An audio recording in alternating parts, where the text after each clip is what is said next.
Hello, I am Megan Lovano. I'm the Public Information Officer at the Placer Mosquito and Vector Control District. I'm joined here by Joel Bettner, our District Manager, and today we're going to be giving you our annual update for 2022.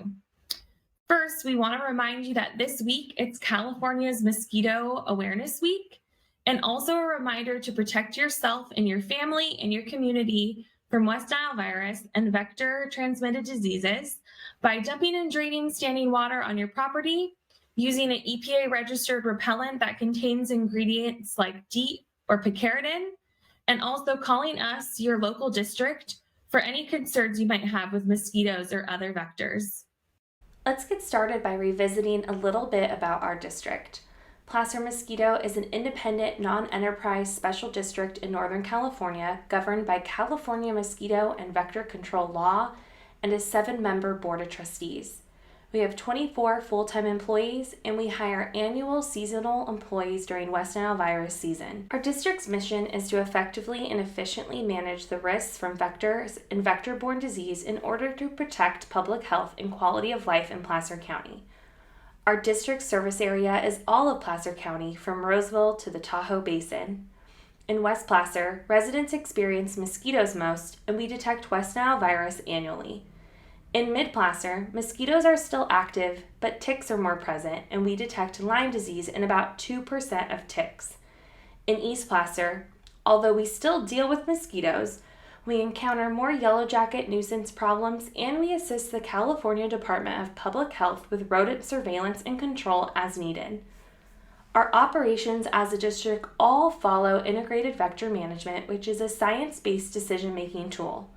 Our activities include vector and disease surveillance, where we test for mosquito and tick-borne diseases at our lab, chemical control, biological and physical control like our mosquito fish program, community outreach, which I oversee, technology, and innovation like our drone program and applied research.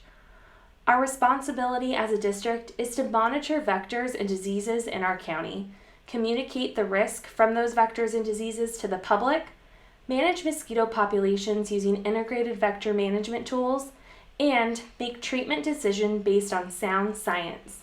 We also lean on the Placer County public to assist us.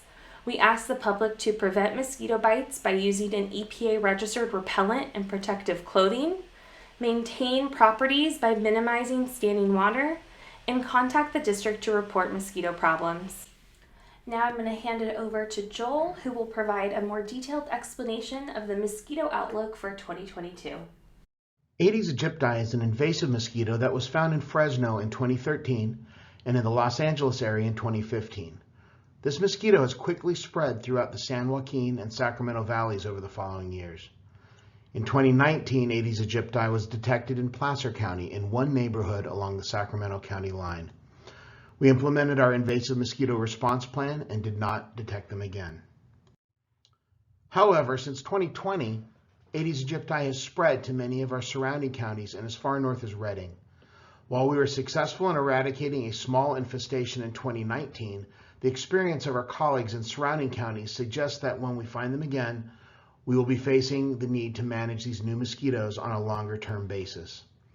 This year, we'll be increasing our efforts to detect invasive Aedes aegypti in Placer County.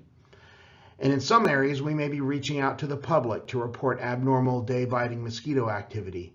So stay tuned to district information in our monthly e-blasts, websites, and social media. This year in Mid-Placer, we anticipate a low occurrence of West Nile virus activity. The top graph shows the abundance of the two most important West Nile vectors in Placer County. The red line represents Culex tarsalis, which is most abundant in agricultural areas and urban areas close to irrigation or wetlands. The purple line represents Culex pipiens, which tend to prefer urban areas and are common in stormwater catch basins, unmaintained swimming pools, or ornamental ponds. Some years, such as in 2018, we have large outbreaks of West Nile virus, which can extend to the Mid-Placer region, with most years having very little, if any, West Nile virus.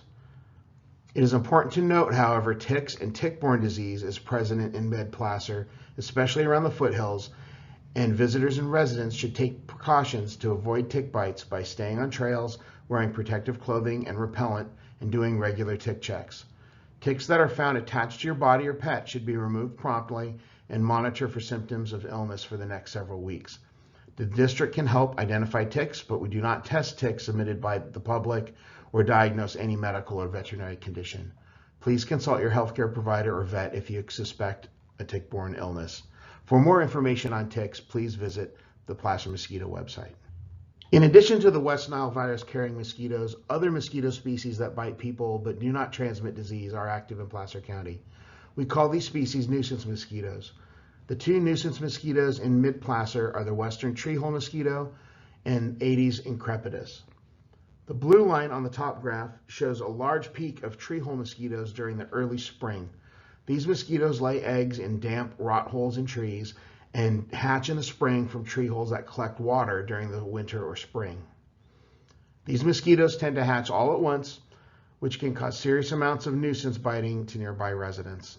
As you can see from the graph, they also go away just as fast and do not come out again until the following year. The gray line in the lower graph shows a similar abundance pattern for the Aedes increpidus mosquitoes. This species prefers clean pools of rainwater or irrigation water early in the spring. Like treehole mosquitoes, Aedes increpidus lays eggs in damp soil and requires flooding of that area in the spring to hatch. In years with very dry winters, there tend to be far less treehole and Aedes increpidus activity in the spring. Nuisance mosquitoes tend to occur at specific times and places during the year. If you are experiencing increased mosquito biting, please let us know by submitting a problem report on our website. The mosquito outlook for 2022 across all of Placer County are that drought conditions are persisting like they have in the last several years, so we don't really expect any change in West Nile activity, but we do expect to see lower amounts of treehole and snowmelt mosquitoes due to the dry spring.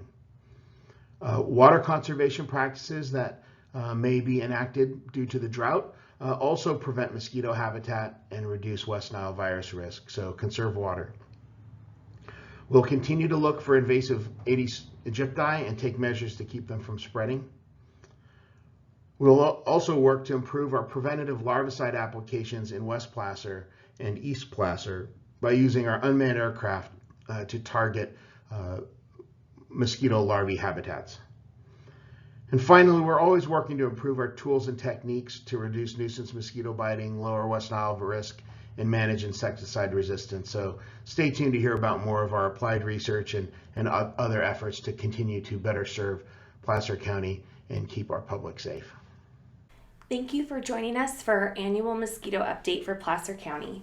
For more information about our district and our activities, visit placermosquito.org. You can follow us on social media at Placer Mosquito, and if you have any questions, please feel free to give our district a call. Thank you.